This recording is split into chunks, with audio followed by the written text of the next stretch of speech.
sem muitas delongas, apresentar o palestrante, o professor Alexandre Naime Barbosa, que é vice-presidente da Sociedade Brasileira de Infectologia e é chefe do Departamento de Infectologia da Unesp. Ele vai falar sobre Covid e HIV. O doutor Alexandre, durante a pandemia da Covid-19, foi um dos grandes expoentes e um dos grandes porta-vozes da Sociedade Brasileira de Infectologia em relação à Covid-19. Então, ele tem muita experiência para dar. É uma pessoa que colocou a mão no doente, que viu o doente, que trabalhou guidelines junto com a SBI, de modo nacional e internacional, e vai poder passar a experiência dele. Depois, se der tempo, a gente vai fazer as perguntas. Por favor, doutor Alexandre. Muito obrigado, meu amigo Sérgio. Muito bom dia a todos. Quero agradecer demais a Gisele pelo convite nessa 10ª edição do workshop. Eu também, como o Sérgio, vi esse evento nascer há algum tempo atrás. Sucesso total. Estava falando agora para a Gisele, um evento internacional, né? Pela qualidade dos palestrantes, pelo público que está aqui presente. Realmente um prazer enorme estar aqui. E esse ano a Gisele me brindou com um tema que especialmente me é bastante caro, que é a questão da coinfecção ou do encontro de duas pandemias, HIV e Covid. HIV porque, como muitos dos colegas aqui, né, é a minha principal linha de pesquisa, onde eu atendo meus pacientes, e Covid porque, como o Sérgio falou, nós fomos lançados nesse furacão durante a atual pandemia e tivemos que não só atender pacientes, mas fazer muita pesquisa. Então, eu fiz um apanhado, um overview do que a gente tem dessa colisão, desse encontro de epidemias do HIV e da Covid-19. Meu slide de conflitos de interesse, de vínculos, o Sérgio já me apresentou. Para essa apresentação em especial, eu não tenho nenhum potencial vínculo de conflito de interesse mais importante. E eu queria começar pelo começo. Eu queria mostrar para vocês o primeiro caso de coinfecção entre SARS-CoV-2 e HIV que foi relatado na literatura. Esse caso nos ensina muita coisa. Lógico que, aos olhos do médico do dia seguinte, fica mais fácil julgar. Mas eu queria que vocês prestassem atenção. Eu não sei se eu tenho que apontar aqui para a tela mesmo, né, Gisele? Não, então vou apontar para essa tela aqui. Eu queria mostrar para vocês algumas particularidades desse primeiro caso de coinfecção, Covid-19 grave, que precisou de internação, e infecção pelo HIV, na literatura, foi publicado por um grupo chinês em 11 de março de 2020, 7 dias antes do OMS declarar a pandemia global. Publicado na Journal Medical Virology, e era um caso que foi atendido em 28 de janeiro de 2020, obviamente em Wuhan, um homem de 61 anos. E esse homem, ele era um tabagista pesado. Ele fumava entre 20 a 30 cigarros por dia, e ele também havia sido diagnosticado com diabetes tipo 2 há cerca de 2 anos atrás. Esse era o relato de comorbidades desse paciente. Somente isso, naquele momento em que ele foi atendido. E aí tinha o que a gente conhece hoje como uma clínica mais grave, uma Covid grave, tinha na tomografia lesão em vidro fosco em mais de 40%, 50% do pulmão, precisou ser internado. Mas eu até coloquei aqui a figura do Anthony Fauci, o Fauci vai me ajudar no começo e no final da aula. Então, causa estranhamento quando você começa a ler o caso de uma coinfecção HIV-Covid, só falar de comorbidades, que, aliás, é o tema desse nosso workshop, e comorbidades que a gente sabe que são bastante comuns no que tange ao agravamento de um quadro de Covid-19. Então, ele tinha idade acima de 60 anos e tinha tabagismo pesado, provavelmente talvez aí alguma doença pulmonar obstrutiva crônica, enfisema, a gente não sabe, e a questão do diabetes tipo 2. E, conforme o caso vai sendo discutido, esse paciente, por conta da hipóxia, ele piorou, teve febre, provavelmente entrou naquela fase de tempestade de citocinas. Lembrando que isso é um relato de 11 de março de 2020. Muito do que a gente sabe, ou praticamente tudo que a gente sabe da fisiopatologia da Covid, não se sabia nessa época, né? E o paciente, então, precisou de suplementação de oxigênio, e por isso ele foi internado. Os colegas chineses ficaram preocupados porque a linfopenia, que já era importante inicialmente, a gente sabe que linfopenia é um marcador de gravidade na Covid hoje, né? Hoje a gente sabe disso, a linfopenia dele piorou e eles acabaram fazendo uma contagem de CD4, uma estimativa na verdade não foi uma contagem, uma estimativa de CD4, que por volta de 4,7% desse total de 560 linfócitos que ele tinha, e por isso, por essa razão, foi solicitado uma sorologia HIV, portanto, na época do diagnóstico, o paciente não sabia da infecção, na época do diagnóstico da Covid, ele não sabia do diagnóstico da infecção pelo HIV, e aí veio uma sorologia HIV positiva.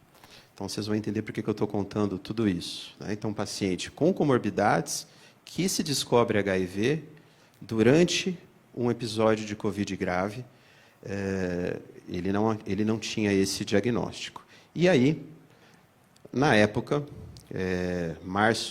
na verdade, janeiro de 2020, esse paciente foi atendido em janeiro de 2020, foi feito para ele monoterapia com lopina ritonavir, segundo os guidelines chineses, em janeiro de 2020. E aqui vocês vão ver o que o Fauci acha disso. Uma brincadeira, lógico, né? Porque esse caso fala muito sobre tudo que a gente vai discutir daqui para frente. Fala sobre como é importante o peso das comorbidades no adoecimento, no agravamento da Covid-19 na população em geral, mas especialmente na população vivendo com HIV/AIDS. A gente sabe que os nossos pacientes, a gente já teve discussão disso hoje, vai ter durante os próximos dias, tem um alto número de comorbidades muitas vezes diagnosticadas de forma tardia e muitas vezes uma policomorbidades, muitas comorbidades ao mesmo tempo. A gente vai ver isso nos trabalhos mais para frente. E, ao mesmo tempo, foi feita uma estratégia terapêutica completamente sem lastro de evidência em ensaio clínico randomizado. Outra situação, que eu acho que todos vocês aqui, todos nós, sofremos demais durante essa pandemia. O quanto de tratamento precoce foi advogado sem haver um lastro científico de evidência para isso, e esse caso já mostrava toda essa questão. Logo em seguida, no próximo número da Journal Medical Virology, no mês de abril, já saiu uma carta para o editor fazendo a pergunta que nós vamos discutir durante essa apresentação. A infecção pelo HIV pode alterar o curso clínico da infecção pelo SARS-CoV-2? E aí uma crítica que tem nesse editorial, quando menos é mais, principalmente relacionando uma terapia que, obviamente, em janeiro de 2020 não se tinha menor peso de evidência científica. Então, veja que esse caso, primeiro caso de coinfecção HIV-Covid, já nos ensina muito sobre tudo o que foi feito durante a pandemia. Bom, então vamos tentar responder essa primeira pergunta. Ela não é fácil, não tem uma conclusão muito direta, mas eu trago para vocês a última, a meta-análise mais recente que foi feita em relação a essa pergunta. Existe um risco aumentado de gravidade da Covid-19 em pessoas vivendo com HIV/AIDS? Então, essa é uma existem outras, mas essa é a mais recente, de janeiro de 2022, publicado na AIDS Research and Therapy, em que veja o número de estudos que foram avaliados, mais de 25 estudos. Aqui é uma meta-análise sem ajuste, meta-análises que você tinha uma heterogeneidade muito grande, você não conseguia ajustar para variáveis que são fundamentais, principalmente você não conseguia ajustar para idade e sexo. Então, muitos desses estudos caíram fora da meta-análise e acabou, quando você conseguia ajustar para as variáveis mais importantes, esses dois estudos, e que se mostra, quando você faz a meta-análise, um risco aumentado em torno de 76% de morte por Covid-19 em pessoas vivendo com HIV/AIDS. Então, esse é o primeiro dado bruto que eu queria trazer para vocês. Em geral, quando você pega estudos que realmente têm uma qualidade maior, esse é o risco de óbito em pessoas vivendo com HIV/AIDS com Covid-19. Isso publicado em 2020. Obviamente, em 2020, num cenário sem vacinação. Então, esse foi o primeiro dado que a gente teve em relação a tentar responder aquela pergunta. Aí, tem dois estudos muito importantes, já numa segunda época, já num paciente, numa população mundial que já começava a ser vacinada, onde estão 2/3 das pessoas vivendo com HIV/AIDS no mundo? Na África, abaixo do deserto do Saara. Então, de lá vem esses dois estudos que eu vou mostrar para vocês. Esse primeiro, dados da África do Sul, da Western Cape, em que você tem 22.300 pessoas com Covid-19, incluindo 4.000, praticamente, vivendo com HIV/AIDS. Então, um estudo bastante grande, em que se avaliou a diferença por idade, e aí, quando você vai aumentando a idade, maior o risco de óbito. Também se ajustou por diversas comorbidades, principalmente diabetes, hipertensão, doença renal e doença pulmonar, e se ajustou até mesmo para a tuberculose. A gente sabe que na África a tuberculose é um problema ainda maior, não que seja pequeno no Brasil, mas é muito maior por lá. E o resultado que eles encontraram em relação ao risco de óbito em pessoas vivendo com HIV/AIDS foi até maior do que na meta-análise. Foi um risco, quando você calcula ajustado, de 2,14 o odds ratio ajustado, que dá mais de 2 vezes, 100% a mais de óbito nessa população vivendo com HIV/AIDS. Esse estudo ainda traz uma outra análise interessantíssima, que é o esquema antirretroviral que esses pacientes, que esses quase 4.000 pacientes, estavam fazendo uso. E, quando você analisa também o esquema antirretroviral em relação ao desfecho clínico, no caso óbito, tenofovir tem uma associação negativa. Ele se mostra como benéfico, mas provavelmente não por conta da ação farmacológica da droga, como os próprios autores colocam na discussão. Provavelmente o tenofovir, nessa situação de pacientes da África do Sul, é um marcador de pacientes que estão em primeira linha, pacientes que não estão falhados, pacientes que estão com sucesso terapêutico. Então, não se acredita que haja um benefício clínico do tenofovir e que sim seja um viés confundidor por grande parte desses pacientes usando tenofovir estarem em primeira linha. Então, esse é um primeiro estudo muito maior, que acabou não entrando naquela meta-análise. Essa meta-análise que eu mostrei inicialmente pegou só 2 estudos de 2020. Obviamente, tem grupos trabalhando com a atualização, inclusive nós, nosso grupo de medicina baseada em evidência da SBI e da MB, está atualizando esses dados para juntar esse trabalho e mais esse segundo. Esse segundo trabalho, que foi apresentado os dados agora no Mundial de HIV, lá em em Montreal, é uma plataforma da Organização Mundial de Saúde. Então, eles têm já 360 62 mil pacientes reportados de 42 países, a grande maioria na África, por conta da predominância da infecção pelo HIV naquele continente. E o que foi avaliado foi a regressão para a mortalidade no período de hospitalização de 21 dias. Veja uma coisa interessante que eu já tinha contado, falei para vocês, em relação àquele primeiro caso.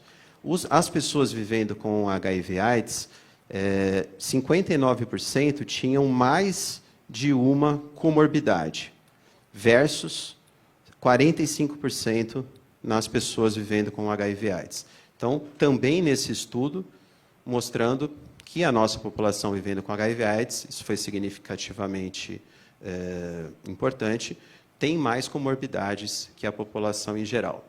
E aí, aquela escadinha que a gente conhece muito bem, em relação a quanto mais idade o paciente tem, maior o risco de óbito, e aí começam a ter algumas coisas muito interessantes que vão levar ao que a gente deve ter como conceito de gravidade da Covid-19 em pessoas vivendo com HIV/AIDS.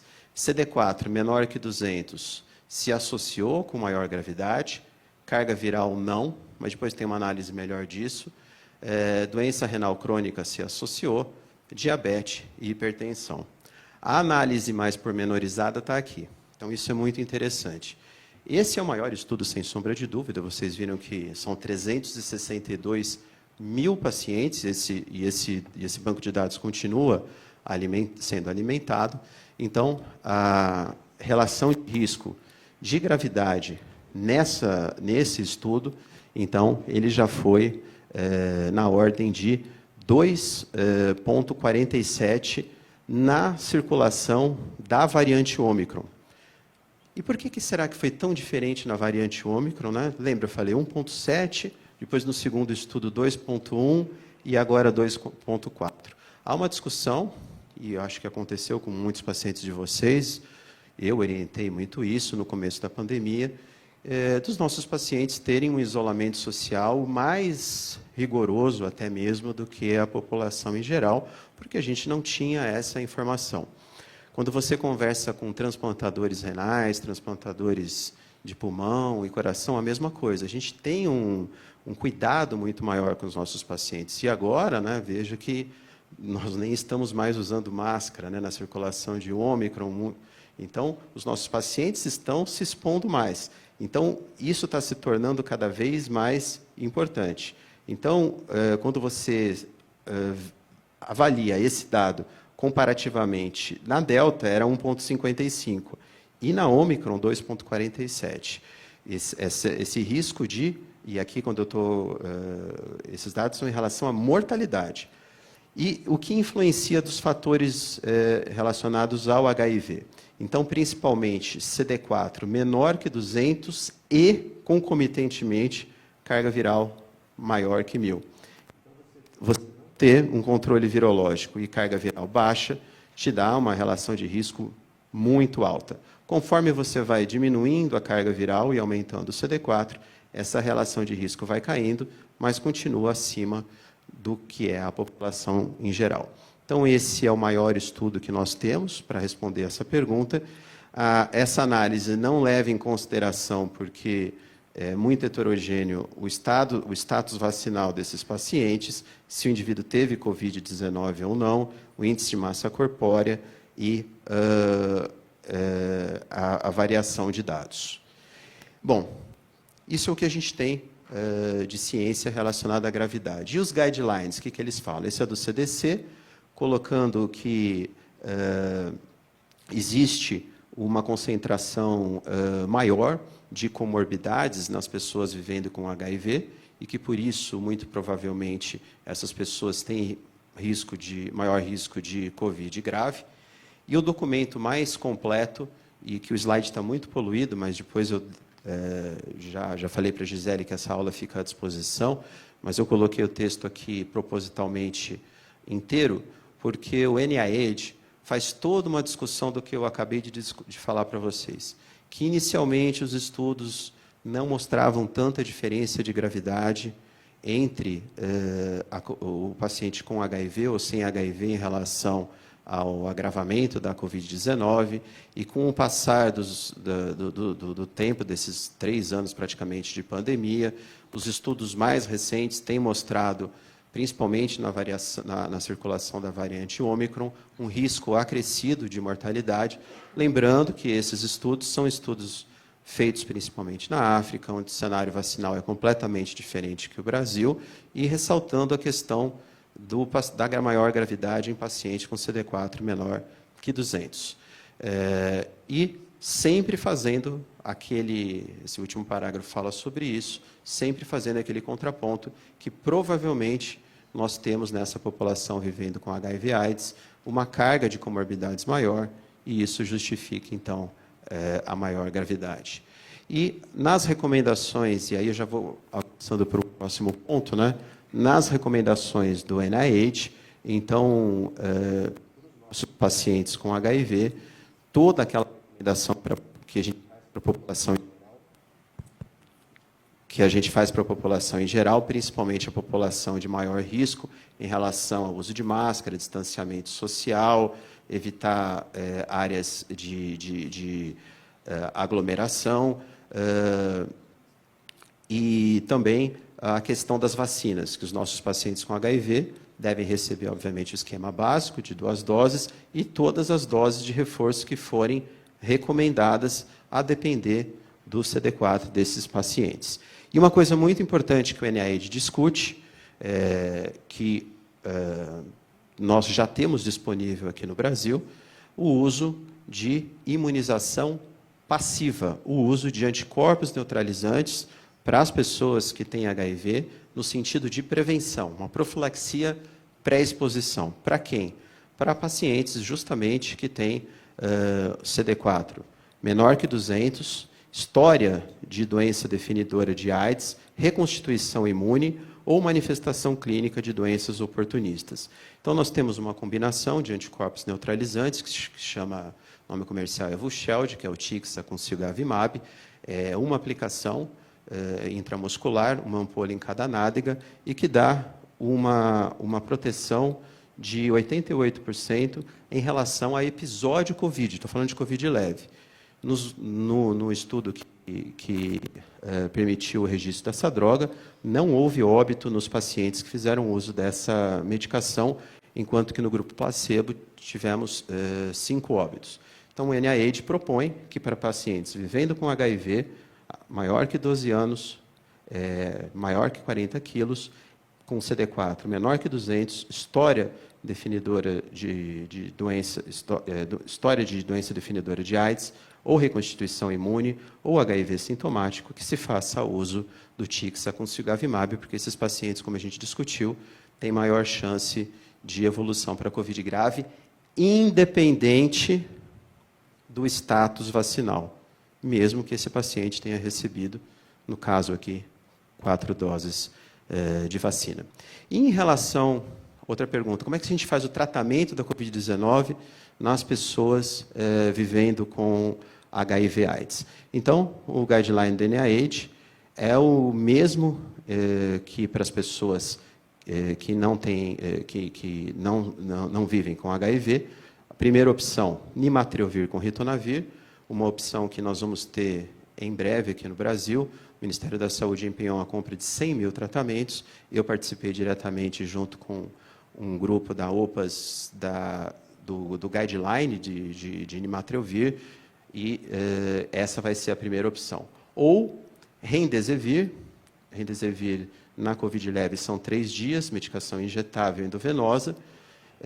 Esse anticorpo monoclonal a gente não tem aqui no Brasil, que é o Bebelizumab, ou então o Monopiravir, droga que está em análise pela Conitec. Principalmente, isso para todos os pacientes com HIV, mas a priorização para esse tratamento com antivirais ou anticorpo monoclonal deve ser feita para pessoas que a gente já discutiu, que têm maior risco de evolução, 200, história definidora de AIDS e esses outros pontos. Lembrar que o Nimatrelvir com Ritonavir, obviamente, tem o Ritonavir. E não se deve mudar a dose do esquema antirretroviral. Então, isso foi uma questão até que a gente discutiu bastante quando fez a guia para uso do Imatrelvir. Isso está na bula do Imatrelvir. Se o indivíduo, por exemplo, estiver tomando Darunavir 800 mg com 100 de ritona, você mantém a mesma dose, você não tira o ritonavir, por exemplo, da terapia antirretroviral, porque ele está usando o Imatrelvir. É para você manter a mesma dose sem nenhuma outra alteração.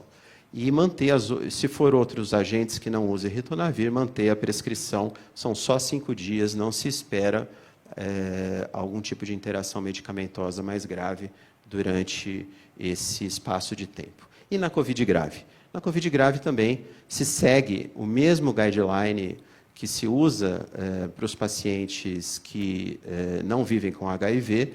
Então, no paciente hospitalizado, aquele paciente que precisa de oxigênio, uso de dexametasona. Naqueles que já estão precisando de uma demanda com catéter de baixo fluxo, uso do Remdesivir, e naqueles pacientes que têm alto risco de progressão para a fase inflamatória, uso de imunomodulador, baricitinib ou o tocilizumab. Então, se segue as mesmas guias do paciente que não tem HIV, no caso das pessoas vivendo com HIV. E eu deixei essa frase aqui para introduzir o próximo slide, que é muito importante. Tanto no paciente com COVID leve, moderado, paciente ambulatorial, quanto na COVID grave, nas pessoas vivendo com HIV/AIDS que a gente tem que internar, você não deve descontinuar a medicação antirretroviral.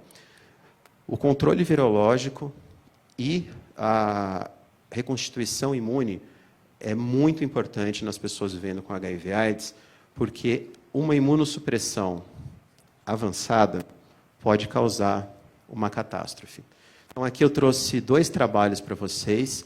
Esse é mais inicial, do colega Túlio de Oliveira, que é um brasileiro que é professor lá na África do Sul. Isso aqui ainda é com variante Delta. É uma paciente vivendo com HIV, que não tinha adesão ao tratamento, que tinha uma situação de HIV avançado, e ela fez, para a variante Delta, uma série de mutações que ainda não tinham sido descritas. Isso ainda está na forma de pré-print.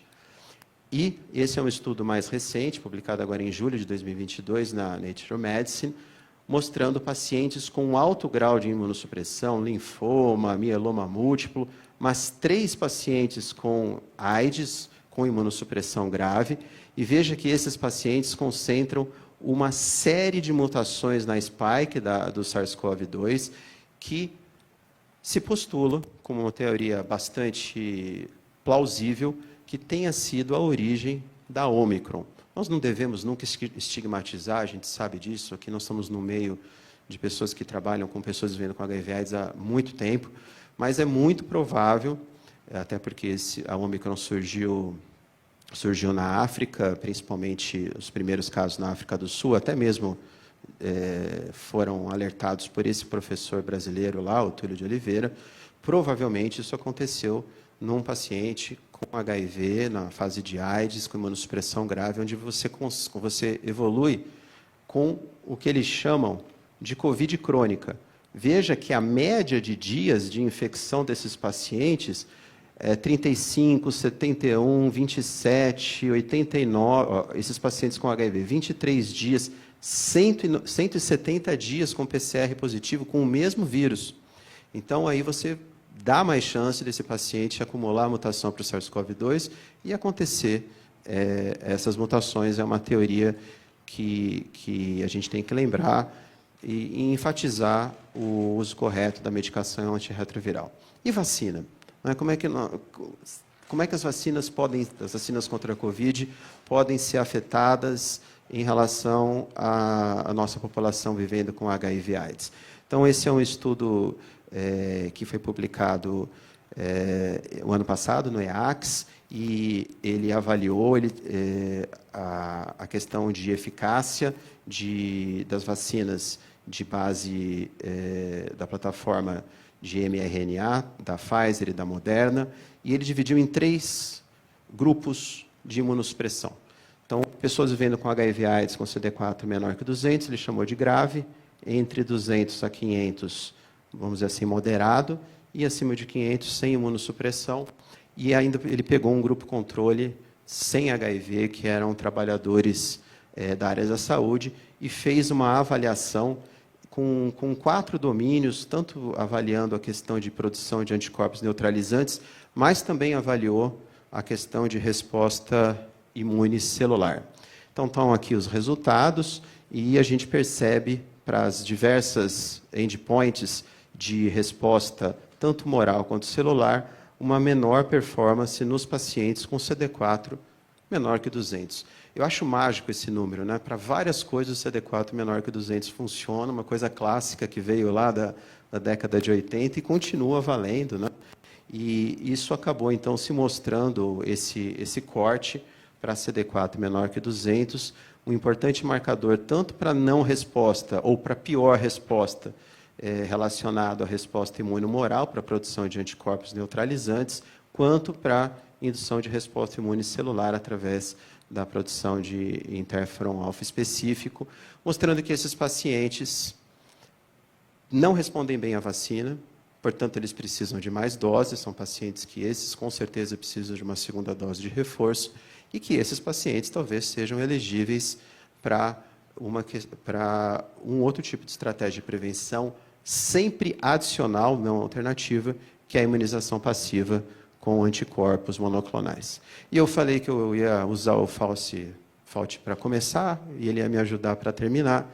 Então, essa aqui é uma tela que muitos de nós estávamos lá na Conferência Mundial, lá em Montreal, mais uma vez o Fauci com aquela palestra brilhante, e ele coloca um outro ponto, né, que eu queria discutir com vocês de forma muito breve, que é o impacto negativo da Covid-19 na resposta global contra o HIV.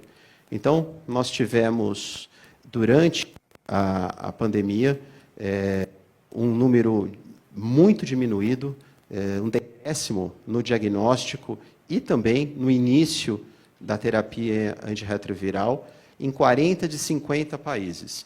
Então, 10 minutos. Então, principalmente na África, abaixo do deserto do Saara, a pandemia Covid afetou tanto o diagnóstico quanto o início de tratamento. Depois a gente pode discutir isso nos diferentes cenários aqui dos colegas. Nós não tivemos esse problema, porque nós agimos lá na Unesp proativamente, porque já imaginávamos que podíamos ter, fizemos uma série de estratégias, que acho que vocês também fizeram, depois a gente pode trocar um pouco de experiência. Houve problemas também em relação à redução de risco naquelas ferramentas que a gente usa para pessoas que usam drogas ilícitas. Esses programas foram descontinuados em 2/3 de 130 países já no primeiro ano da pandemia. E a tuberculose, eu acho que foi uma das mais problemáticas, né? Acho que isso no Brasil também vai ter um peso enorme. O número de diagnóstico de tuberculose caiu drasticamente durante a pandemia, o que não é algo para se comemorar, porque a gente sabe que isso não é bom. São pacientes que não estão fazendo diagnóstico agora e que vão chegar com doença grave daqui a algum tempo, e isso aconteceu de forma muito importante no ano de 2020. No ano de 2021, tem um reporte da Organização Mundial de Saúde específico sobre isso. E, para terminar, a mensagem final que fica na coalizão dessas duas pandemias, dessas duas epidemias, né? Que foi, na verdade, o tema da Conferência AIDS 2022, que é o que a gente está fazendo aqui. Re-engage and follow the science. Então, vamos nos reconectar, vamos voltar àquela atenção que nós sempre tivemos para a nossa população vivendo com HIV/AIDS, e vamos seguir a ciência, porque a gente viu que desde o primeiro caso de co-infecção já houve o exemplo de como as coisas poderiam andarem de forma ruim. Quero convidar vocês, como vice-presidente da Sociedade Brasileira de Infectologia, para os nossos próximos eventos oficiais, nosso Congresso Sul Brasileiro de Infectologia em Florianópolis, no mês de setembro, o Congresso Norte-Nordeste de Infectologia em Recife, em novembro, e o ano que vem, lá na Bahia, nós vamos ter o Brasileiro de Infecto entre 19 a 22 de setembro. Agradeço muita atenção de vocês.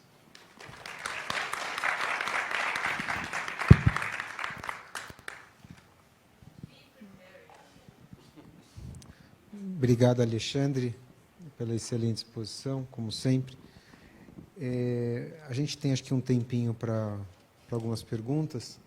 Não sei se a assistência quer se manifestar, por favor.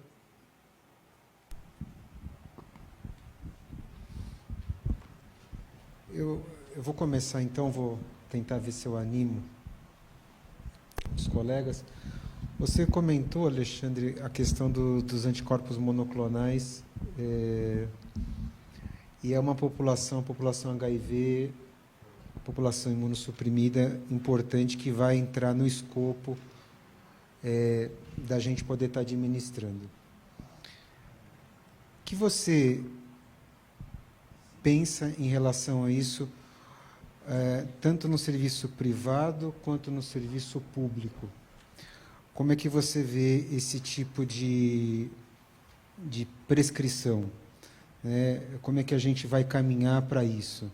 No privado, a gente já começou, a gente já tem alguns casos de pacientes fazendo uso, sobretudo pacientes, não digo HIV, mas pacientes oncológicos, hematológicos e assim por diante. Mas eu queria saber a sua opinião, o que você acha, tanto no privado e no público, como que a gente vai se comportar e como é que vai ser essa relação, e se você realmente acha que nós vamos ter uma eficácia como terapêutica, claro, não única, como você colocou, a vacina sendo importante, uma terapêutica adjuvante. Eu vou dar uma resposta, Sérgio, que a gente discute muito com colegas que são transplantadores, tanto de medula óssea quanto de órgãos sólidos, ou mesmo de paciente reumatológico. As nossas pessoas, nossos pacientes vivendo com HIV/AIDS, hoje em dia têm uma expectativa de vida projetada, uma outra realidade em relação ao prognóstico, que é um prognóstico que todos nós comemoramos bastante favorável. Imagine, então, eu estou investindo nesse paciente em relação ao diagnóstico de HIV, à terapia antirretroviral que tem seu custo. Imagine esse paciente morrer e a óbito prematuramente de Covid-19. Óbvio que eu estou falando do uso de anticorpos monoclonais naqueles pacientes específicos com CD4 menor que 200, que estejam em reconstituição imune, que tenham doenças definidoras. Isso a gente discutiu muito na plenária da Conitec, em relação à aprovação dessa combinação de anticorpos monoclonais. E é um exemplo, a gente investe muito no paciente com HIV/AIDS, investe o nosso tempo, as nossas consultas, toda a nossa equipe multidisciplinar, e seria um desperdício de todo esse esforço, assim como é para transplante, como é para outras imunossupressões, você perder para a Covid-19. A gente já viu que, independente do status vacinal, existe um risco acrescido, e no setor público a gente faz gestão junto à Conitec para que o uso de Tixagevimab tenha também como alvo esse público de pacientes com HIV com imunossupressão avançada, e além dos outros que eu já citei. No setor privado, existem duas possibilidades. A questão de prescrição por plano de saúde, principalmente os planos de saúde que têm autogestão. Se você fizer um bom relatório, eles têm aprovado, mostrando, a guia do NIH é muito clara em relação ao benefício, eu mostrei para vocês, existe uma indicação formal de uso de Tixagevimab nessa população. E, por último, tem o out of pocket, né? Alguns pacientes têm condição de compra. Então, essa medicação ela sai por volta de 10 a 11 mil reais, não é barato, obviamente, mas alguns pacientes podem fazê-lo. Então, respondendo a sua pergunta, essas seriam as 3 vias. Alguém mais na plateia, por favor? Quer se manifestar? Algum comentário em relação à apresentação do doutor Alexandre? Doutora Gisele está com o microfone e quer terminar. É isso aí. Então, nós vamos encerrar. Já que ele perguntou, né?